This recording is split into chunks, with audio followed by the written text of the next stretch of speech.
ओम शांति। अव्यक्त मुरली से स्टोरी। राजा जनक। राजा जनक विदेही राजा के नाम से जाने जाते थे। उनके जैसा विदेही नहीं था। एक दिन उनकी पत्नी ने उनसे उनकी विदेही स्थिति और उनके संपत्तिवान और भाग्यवान होने का राज पूछा। तो राजा जनक बोले, मैं अपने सत्य को जानने के लिए धरनी पर बैठकर तपस्या करता था। मैं देही नहीं आत्मा हूँ, ये अभ्यास करता था। एक दिन स्वयं निराकार भगवान ने मुझे दर्शन दिए और कहा, बच्ची, तुम्हें पता है तुम्हारी जैसा पद्मा पदम भाग्यशाली पूरे जहां में और तीनों कालों में कोई नहीं है। तुम्हारे कदम में पद्मों की कमाई है। तुम्हारे पास ज्ञान का, सर्वगुणों का, शक्तियों का, खुशी का, दुआओं का खजाना है।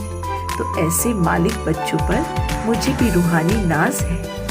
मैं भी यही गीत गाता हूँ कि वाह बच्चे वाह। इसलिए अब मुझे तुम्हें बंधन मुक्त और जीवन मुक्त बनाना ही है। राजा जनक ने कहा, भगवान, इसके लिए मुझे क्या करना होगा? भगवान कहते, इसके लिए तुम्हें देह में रहते हुए विदेही अवस्था का अनुभव करना पड़ेगा। ऐसा कहकर उन्होंने मेरे हाथ में एक दिया रखा और मुझे पूरे महल का चक्कर लगाने को कहा। लेकिन वह दिया बुझना नहीं चाहिए था, इसलिए चक्कर लगाते समय मेरा पूरा ध्यान दिए पर ही था। फिर भगवान ने पूछा कि महल में क्या देखा? तो मैंने कहा, कुछ भी नहीं। भगवान ने कहा, ऐसे ही सेवा करो, ध्यान आत्मा पर ही हो। क्या होगा, कैसे होगा, ऐसे प्रश्न पर ध्यान ना हो। इस तरह अचल अडूल स्थिति वाले ही पास विद ऑनर बन सकते हैं। साक्षी बन सेवा और स्थिति का संतुलन बनाए चलो। ज्ञानी तो आत्माएं सेवा और विदेही अवस्था में नंबर 1 होते हैं। जनक ने अपनी पत्नी को बताया कि तब से वे विदेही स्थिति में व्यस्त होकर हर कार्य करते थे और सफल भी होते।